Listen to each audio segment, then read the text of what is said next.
Right, I'm Mick Fell from Energeia. We've done a project for Energy Consumers Australia looking at retail choice. Now, a few of you have had the opportunity to sit through my 1 hour summary presentation.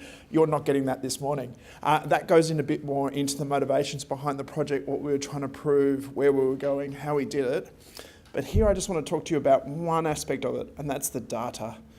What data we had, how we used it, and what we did to make do, make good, and make it work. Right, the project. What's the impact of tariff migration on customer bills? So people out there doing network pricing reform, thinking about cost-reflective tariffs. There's a regulatory process. We change tariffs. Consumers don't care. They move on to new tariffs. They still don't care. Their bill changes or their bill doesn't change. Consumers still don't care. But there is actually an impact on their bill, and we can measure that by calculating their bill. And we can determine if a consumer is better or worse off after that change. Obviously, there's two drivers of that. That's the network tariff that is set, and all the network pricing managers are going, of course, that's very important. And then there's the actual bill that the consumer receives and they pay. And all of the retailers, some of which are here, hand up if you're a retailer. One, great. Their retail pricing managers spend a lot of time setting that strategy to ensure that the consumer perhaps doesn't care about their bill continually, in that they just pay it and they don't change their retailer because their cost to acquire a new customer is high, so you want to keep the customers you already have. Enough about the project. What did we need to do this? Well, I've talked about network tariffs, we did them. The retail bills, well, we need retail offers. We need customer load profiles. So we had what we had, and then we had a wish list of what would be amazing. And the wish list would be that we weren't using 6-year-old load profile data just from New South Wales and trying to extrapolate that across Australia and bring it up to date. And the other wish list we had was that instead of retailers telling us what their standing offer was, we actually had some idea what their market offer was. We can find that out, but actually the proportion of consumers on different offers, harder to find out. So what we did, I've already told you. So the project, we would have loved to have done this for all of Australia, and in a perfect data world we would have. Instead we targeted in on the networks where change was happening in 2019, New South Wales, ACT and Tasmania, and to a greater or lesser degree they're moving to more cost-reflective tariffs, hence why we targeted these. Why were you so lazy, Mick? And why did you only look at 3 jurisdictions? What's wrong with you? Well, of course, New South Wales has 3 DNSPs. That's 3 plus ACT plus Tasmania. Oh, that's 5. That's pretty simple. You should be able to run 5 spreadsheets or have 5 different tables in SQL going. How many retailers? Just a few. Right, so hang on. We're looking at the old tariffs and the new tariffs. So is that 2 tariffs for each network? Yes, it is, Mick. And then can we look at residential and commercial customers? All right, no more networks. We're at 175 combinations. We're actually running out of our ability to QA, let alone gather this data. So just to put this into context, we started not quite a year ago, but greater than 6 months ago. And it was probably a 3-month research process to gather the data, then do the analysis. Probably shouldn't take that long. So what were the key inputs into our analysis? The tariff work was just brute forced first principles research.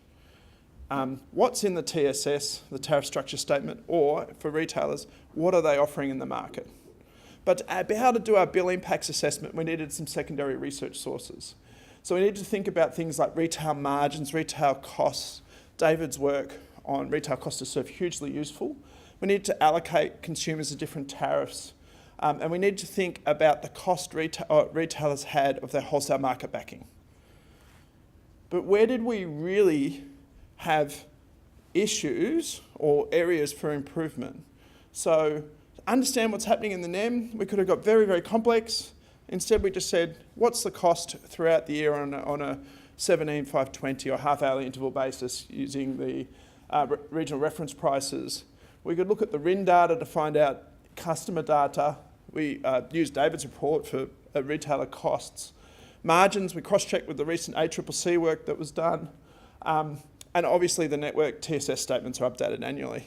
So the two big areas that we had were the retail offers into the market and customer load profiles. So the reason the retail offers into the market are flagged green is I'm not sure that's going to change, and it's a well understood problem. So we know that they put forward standing offers, and we have a rule to say, hey, it now needs to be a default offer, and now needs to be a fallback offer. But there's always going to be this problem of, for all of these people that are in this room, if we rung up our retailer right now and all tried to change onto their best offer for us, we wouldn't necessarily all get the same offer. And if we rang back an hour later, we might get a different offer again. So actually keeping the track of which consumer is on which offer is, for an analytical project like the one we were trying to do, is probably less useful. But acknowledging that difference between what the default or the standing offer is and what people actually experience in the market means that people can understand our findings and our outcomes. It's just a known limitation. The harder one to think about, though, a way forward, is the half-hourly load profile. And why is that important? It sounds very esoteric. I mean, for those of you who've sat in every session, you might have an idea where I'm going. And certainly for those of you who are in the EUDM session that just finished, we talked a lot about the value of these customer load profiles by segment. So after I've done this project and I've since spent 6 months of my life thinking about it, you can ask me, hey, how are network tariff signals transmitted to consumers by retailers? And I can give you an answer for residential customers and for small business commercial customers. Who feels that adequately captures them as a consumer of energy or electricity? So potentially, a question you may want to ask, and particularly some of the stakeholders in this room, may want to say, oh, if I've got a vulnerable customer who's a low-income employed person who has dependents, what's their experience? Or hang on, what's the experience of someone who's on the pension and is retired? Oh, hang on, what is the experience of someone who doesn't care because they're on high income or they already have solar and storage? I can't tell you that. And the reason for that is, to do the analysis, our workaround is we grabbed the publicly available customer load profile data set that's been in the public domain for the last 6 years, reefed it into the project, used it, but it is 6 years old, and it was based on data from one DNSP from Ausgrid back in 2012. Smart Grid, Smart City. CSIRO did some smarts around the ENA National Transformation Roadmap to scale that out. And the end result of that is we had known geographic biases in the data we were using. We were using New South Wales load profiles in the ACT where they have a morning peak because people get cold in the morning in Canberra. And we were using them in Tasmania as well, similar issues. We also had a limited sample size. We only had 45 load profiles to represent the millions of customers that would compose New South Wales, the ACT and Tasmania. And the issue of retail price transparency we've raised before. So really excited this morning to hear about the energy use data model. Really excited to hear about the availability of future granularity of data like these sort of load profiles. And I hope that just in really quickly thinking about how retail bill impact analysis is done, you can see how that greater information enables us to actually make better policy decisions. Thanks very much.